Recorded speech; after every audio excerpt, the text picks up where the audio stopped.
ஜுபேர் குறுக்கிட்டீங்க. இல்லை நந்தகுமார் நீங்கள் இப்போ தலைப்பு தாவேக்கா பாஜகவோடு போகுமா இல்லையாங்கிறது.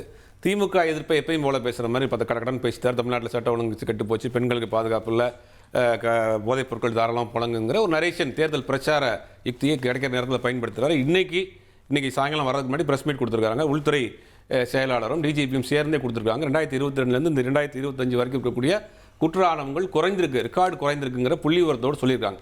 அப்போ தேர்தலுக்கு ஒரு நரேஷன் தமிழ்நாட்டில் சட்டம் ஒழுங்கு கெட்டு போச்சுங்கிற வேலையை பண்ணிட்டு இருக்காங்க. இப்போ விஜய் ஏன் இவங்க கூப்பிட்றாங்க? பலமான கூட்டணி அதிமுக பாஜக கூட்டணினா நேற்று கட்சி ஆரம்பித்து விட்டு போய் நீங்கள் நிற்கிறீங்க. அப்போ அந்த கூட்டணி பலமான கூட்டணியா? தமிழ்நாட்டில் ஏற்றுக்கொண்ட கூட்டணியா?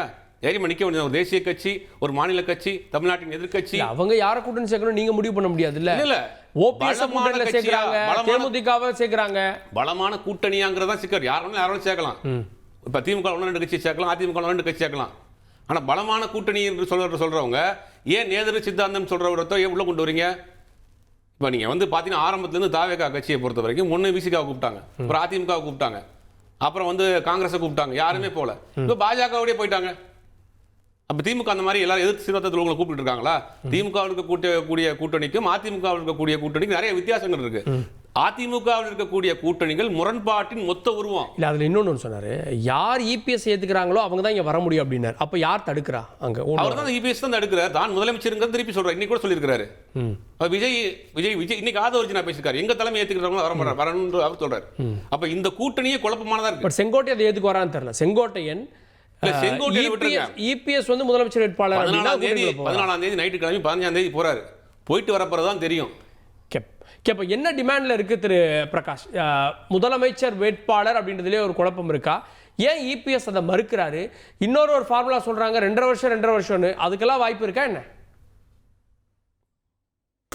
இது நிறைய ஃபார்முலா. 2.5 வருஷம் யார் முதலமைச்சர் அப்படின்றதுல இருக்கக்கூடிய பிரச்சனை, எவ்வளோ சீட்டுன்றது பிரச்சனை, துணை முதலமைச்சரா இப்ப இவங்க வசதியா சொல்றாங்க பாருங்க. நந்தகுமார் சொல்றாரு பாருங்க, எதிர்கட்சி தலைவராகலாம், எதிர்கட்சி தலைவராக உட்காரலாம். இதெல்லாம் அவங்களுடைய ஃபார்முலா. அவங்க மனசுல இன்னைக்கு முதலமைச்சரா இருக்காங்க. அவங்க எந்த விதத்திலையும் காம்ப்ரமைஸ் பண்ண தயாரா இல்லை. இன்னொன்னு முக்கியமா பாத்தீங்கன்னா, இது பாஜகவோட ஒரு நல்ல டிசைன். இது பாஜகவுக்கு தாவேகா தொடங்கப்படுவதற்கான காரணமே அது திமுகவை எதிர்க்கணும். இப்போ நந்தகுமார் மாதிரி சொல்ற மாதிரி ஆன்டி இன்கம்பன்சி உருவாயிடுச்சு, கற்பழிப்பு உருவாயிடுச்சு, போதை பழக்கம் உருவாயிடுச்சு, அதாயிடுச்சு, ஓரோன் 2, 2, 4, 3, 6 அப்படி சொல்ற மாதிரி இந்த மாதிரி ஒரு பிரச்சாரத்தை கிளப்பிக்கிட்டே இருக்கணும். இதுதான் தாவேகா உருவாகினதுக்கான அடையாளம். அவங்க திமுக எதிர்ப்புனா அதிமுக சொல்லும், பாஜக சொல்லும், தாவேகா சொல்லும்ல. ஒரே டெம்ப்ளேட். அதான் சிக்கல். ஒரே டெம்ப்ளேட்ல எதிர்க்கறாங்க. ஒரே எதிரி திமுக, ஒரே டெம்ப்ளேட்.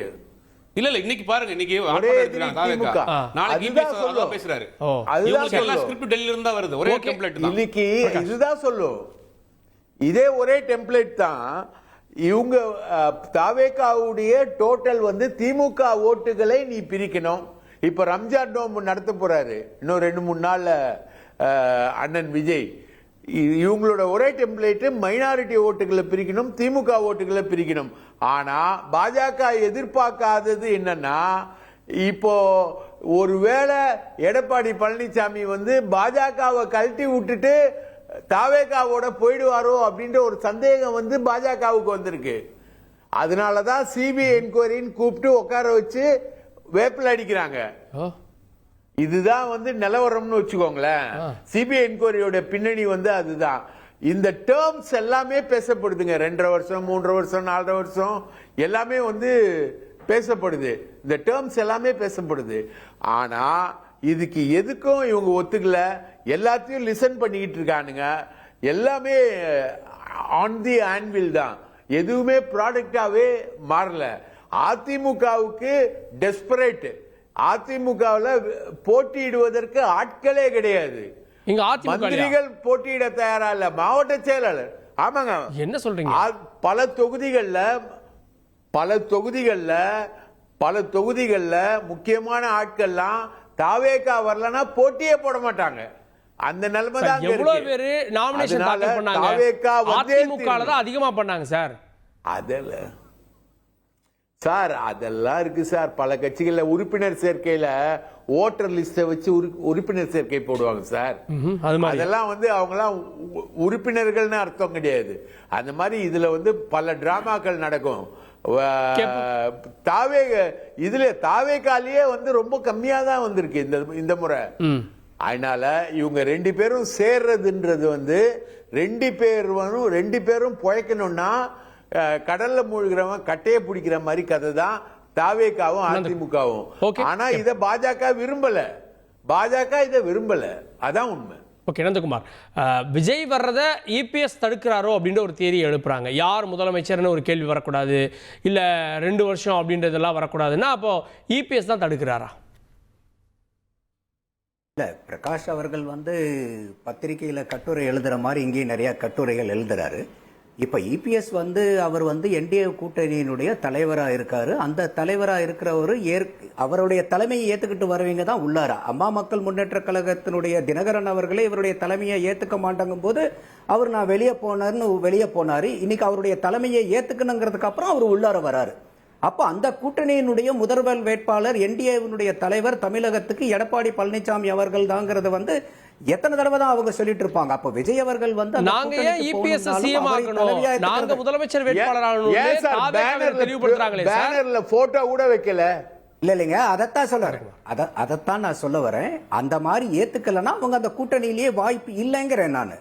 நான் வந்து இல்லை இந்த மாதிரி போவாங்கன்னு சொல்லல. அடுத்தது வந்து சுபேர் அவர் சொல்றாரு இந்த காங்கிரஸ் அதிமுக இவங்க வந்து அவங்க வேண்டான்னு சொல்ற அளவுக்கு இருக்கான்னு. நான் கேட்கிறேன், இது வரைக்கும் இந்த காங்கிரஸ் இந்த மாதிரி 3 மாசம் ஆட்டம் கட்டினதுல எந்த ஒரு இடத்துலயாவது திமுகவுக்கு வந்து தைரியம் திராணி இருந்துச்சா? இல்ல காங்கிரஸ் எங்களுக்கு வேண்டான்னு சொல்றதுக்கு திமுகவுக்கு திராணி இருந்துச்சா?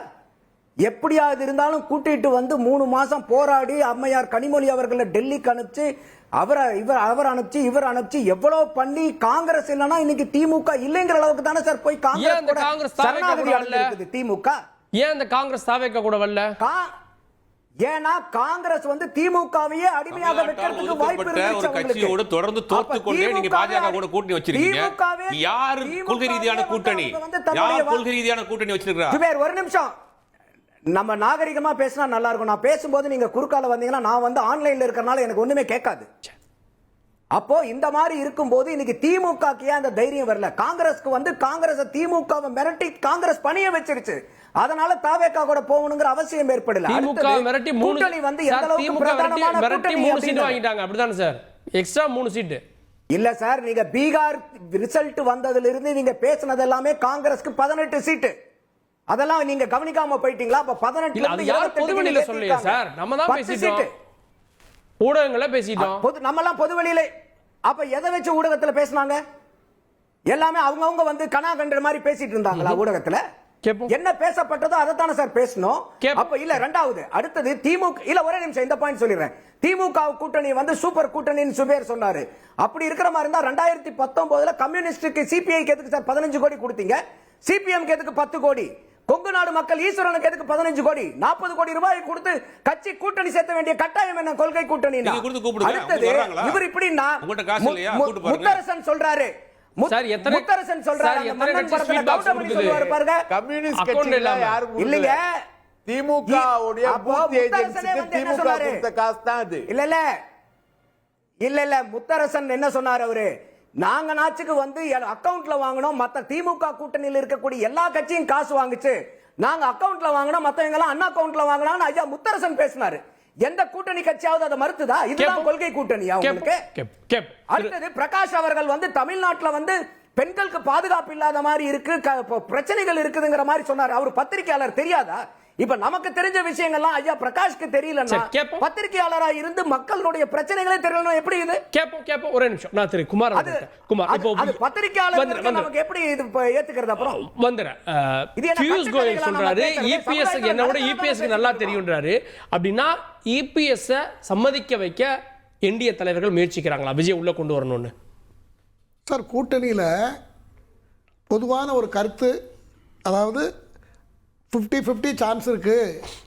அதிமுகவும் பாஜகவும் கூட்டணி அமைத்து மற்ற சிறு கட்சிகளோடு சேர்ந்து ஏற்கனவே இருக்கிற இப்போ இருக்கிற கூட்டணிகள்லாம் சேர்ந்து திமுக கூட்டணியை எதிர்த்தால் 50% 50% தான் இருக்குது அப்படின்னா விஜய் கூட வந்தால் இன்னும் அது உறுதியாக்கப்படும். இன்னும் அதிகப்படியான ஒரு 70% வாய்ப்பு உறுதியாக இருக்கும். மக்கள் ஆதரவு அவருக்கு இருக்குது. ஆனால் அவரை வந்து அரியணையில் உட்கார்ந்து முதலமைச்சர் சீட்டில் உட்காரக்கூடிய அளவுக்கு அவருக்கு வரல, தகுதி இல்லைங்கிறது எல்லா தரப்புலையும் எல்லா பத்திரிகைகளும் விஜய்க்கு இப்போ நேரா தகுதி இருக்கா இல்லையான்றது தகுதின்னு மக்கள் ஓட்டு போட்டு தான் சார் மக்கள் சொல்லுவாங்க. ஓட்டு எப்படி எக்ஸாம் வச்சா முதலமைச்சராக எல்லாரும் அப்படி போட்டு ஓட்டு போட்டுருவாங்களா? அப்படி எல்லாம் ஓட்டு போட்டுருவாங்க இல்ல சார். அது வந்து மக்கள் செல்வாக்கு இருக்கா இல்லையான்னு சொல்லுங்க. தகுதி அப்படின்றது எக்ஸாம் யார் எழுதி சிஎம் ஆகல சார். தகுதினா எந்த தகுதினா ஒரு கவுன்சிலரா கூட போட்டியிட முடியாத ஒரு சூழ்நிலையில இருந்து நேரா போய் உட்கார்ந்து நேரடியா வரது சொல்றீங்க. அதான் நான் சொல்றேன். அதனால அதை மைக்ரோ லெவலில் திரு விஜயோ அல்லது அவர் கூட இருக்கிற ரெண்டாம் கட்ட தலைவர்களோ திரு நாஞ்சில் சம்பத் போன்றவர்களோ அவர்களுக்கு ஒரு தவறான கைட்லைன்னா எல்லாரும் சொல்லிக்கிட்டு இருக்காங்க. இதில் சேர்ந்துட்டு அப்படியே ஒன்றும் இல்லாமல் போயிடுவார். இதெல்லாம் ஒன்றும் கிடையாது. விஜயனுடைய பொலிட்டிக்கல்லே முடிஞ்சிடும். சிரஞ்சீவிக்கு இல்லாத வராத கூட்டமாக சிரஞ்சீவி கடைசியில் என்ன ஆச்சு? மத்திய அமைச்சரானாரு. இவர் கமலஹாசன் என்ன சொன்னா, என்ன ஆனாரு? கமலஹாசன் எவ்வளவு எதிர்த்து பேசினாரு, லஞ்சத்துக்கு எதிராக லஞ்சத்தை பூரா ஒழிக்கிற மாதிரிலாம் பேசினாரு. கடைசியில் இப்போ என்ன ஆச்சு? ஒரு ராஜ்யசபா சீட்டில் போய் முடிஞ்சுது. இப்போ அடுத்தால அவரை நம்பிக்கிட்டு 2 பேர் என்ன நம்பி 2 பேர் இருந்தாங்க, அவங்களுக்கு ஏதாவது சீட்டு கொடுக்கணும், அவருக்கு 2 சீட்டு கொடுக்குறேன்னு சொல்லியிருக்காரு. இவ்வளவுதான் இவங்களோட அரசியல். அதை எல்லாத்தையும் தாண்டி அவர் சக்சீட் ஆகணும்னா இப்போ அது பாஜக சொன்னாலும் சரி, எடப்பாடி பழனிசாமி அவர்கள் சொன்னாலும் சரி, அவர் ஒரு டெப்டி சீஃப் மினிஸ்டரை கேட்கலாம், அது நியாயமானது. பவன் கல்யாண் போல். ரெண்டாவது ஒரு குறிப்பிட்ட ஒரு 2-3 பேருக்கு மந்திரி பதவி வேணும்னு கேட்டால் அது ஒரு நியாயமானது. இப்படியெல்லாம் ஸ்டெப் பை ஸ்டெப்பாக போய் இவருக்கு ஒரு அனுபவம் அப்ரண்டிஸ். 2 வருஷம் சிஎம் கேட்டா 2 வருஷம் சிஎம்லாம் அதுக்கு அடுத்த ஸ்டேஜ் 2 வருஷம் சிஎம் கேட்கணுங்கிற. ஏன்னா இவரும் அனுபவம் கிடையாது. அதனால இதெல்லாம் அப்படியே ஒரு ஸ்டேஜ் பை ஸ்டேஜாக ஸ்டெப் பை ஸ்டெப்பாக முன்னுக்கு போகல அரசியலில். அடுத்த எலெக்ஷனுக்கு இந்த கொள்கையெல்லாம் இப்போ பேசியிருக்கிறது ஒரு காமன் மினிமம் ப்ரோக்ராம் போட்டுக்கலாம். இப்போதைக்கு நம்ம வந்து ஒரு அஃபீஷியலாக ஒரு கட்சி இத்தனை சீட்டை பிடிச்சோம், இத்தனை எம்எல்ஏ ஆகிறோம், அல்லது இத்தனை பேரை நம்ம இது ஒரு ரெக்கக்னைஸ்டு பொலிட்டிக்கல் பார்ட்டி அப்படிங்கிற ஒரு ஸ்டாண்டர்டு நமக்கு வந்து அடுத்த தேர்தலில் நாம் வச்ச கோரிக்கைகள் நம்ம ஏற்படுத்திய கொள்கைக்கு முரண்பாடாக இந்த கூட்டணி ஒத்து வரலன்னா அதையே சொல்லிட்டு அவர் வெளியே வரலாம். அடுத்தால தனியாக போட்டியிடலாம். அவருக்கு ஒரு நல்ல பிளாட்ஃபார்ம் கிடைச்சிரும். இந்த ஆலோசனையை தான் விஜய்க்கு எல்லாரும் வழங்கணுமே தவிர பாவம் அவரை வந்து என்ன வழங்கணும் நீங்க சொல்றீங்க. ஆதவர்ஜுனா என்ன சொல்லுவாரு, நிர்மல் குமார் என்ன சொல்லுவாரு, இவங்கெல்லாம் செங்கோட்டையன் என்ன சொல்லுவாங்க? நீங்க தான் முதலமைச்சர், நீங்க நேர முதலமைச்சர் வரணும், நம்ம எதுக்கு யாரு கூட போக கூடாது, தப்பா கைட் பண்றாங்க. ஆமா இப்படிதான் சொல்லுவாங்க. இப்படி சொன்னா தான் அவருக்கு பிடிக்கும். அவருக்கு நிறைய விஷயங்கள் தெரியணும். அரசியல்னா என்ன. சரி, விஜய் ரசிகர்கள் அவங்க என்ன நினைப்பாங்க? விஜய் முதலமைச்சரா வரணும்னு ஓட்டு போடுவாங்களா, இபிஎஸ் முதலமைச்சரா வரணும்னு ஓட்டு போடுவாங்களா? எல்லாரும் முதலமைச்சர்னா இப்போ அதுக்காக தான் இந்த முதலமைச்சர் டெப்டி சீஃப் மினிஸ்டர் இதெல்லாம் இப்போ யாரும் பேசுறது இல்லைங்கிறது. டெல்லியிலலாம் இப்படிலாம் யாரும் பேச மாட்டாங்க. அது ரகசியமாக இருக்கும். பெண் யாராவது முடிவு எடுப்பாங்க, மக்கள் ஓட்டு போடுறத வச்சு முடிவு எடுப்பாங்க. இங்கே எல்லாத்தையும் எடுத்து சந்தையில் விட்டுறது இங்கே நம்ம ஊரில் நம்ம ஸ்டேட்டில். அதனால தான் அதை பிரகாஷ் வெளியிலலாம் சொல்லிடுறாரு. அது திரு பிரகாஷ் சொன்னா எல்லாத்தையும் சொல்லிடுவாரு. அவர் கை வைக்காத பாட்டே இருக்காது. எல்லா இடத்துலையும் கை வச்சு ரகசியமாக பேசல வெளியே சொல்ல அவர் வெளிப்படையாக பேசிடுவார். ஆல் ரேடியோ அவர். அதனால நான் என்ன சொல்ல வரேன்னா, விஜய்க்கு ஒரு யோசனையாக நான் சொல்ல விரும்புவது, இவங்கெல்லாம் சொல்றது போல ஐயோ என்டிஏல சேர்ந்துட்டாருன்னா அதோட அவர் ஆட்டம் க்ளோஸ்ன்னு சொல்றாங்களே, அது முதல்ல தவறு. ஒரு அரசியலில் நிரந்தரமாக அவர் வந்து சைன் பண்ணணும் அப்படின்னாக்கா இன்னைக்கு என்ன நமக்கு என்ன அவருக்கு முதல்ல தெரிஞ்சு போயிரு, நமக்கு என்ன ஓட்டு செல்வாக்கு இருக்கு, பிராக்டிகல் தெரியலன்றீங்க. பிராக்டிகலா அவருக்கு எவ்வளவு வாக்கு இருக்கு, நமக்கு எவ்வளவு செல்வாக்கு இருக்குன்னு அவர் முதல்ல புரிந்து கொள்வார். அடுத்த எலெக்ஷன்ல அந்த அதாலே போகும்போது அவருக்கு 51 வயசு ஆகுறது. அடுத்த எலெக்ஷன்ல அவர் சொன்னதை நிறைவேற்றலைன்னா, சொன்னதை நிறைவேற்றினா அவருக்கு அந்த கிரெடிபிலிட்டி கிடைக்கும். அப்படி இல்லைன்னா அவர் பிரிய போறாரு. பிரிஞ்சு அடுத்து தனியாக போட்டிட்டு இப்படி எத்தனை நடந்திருக்கிறது. கேட்போம்.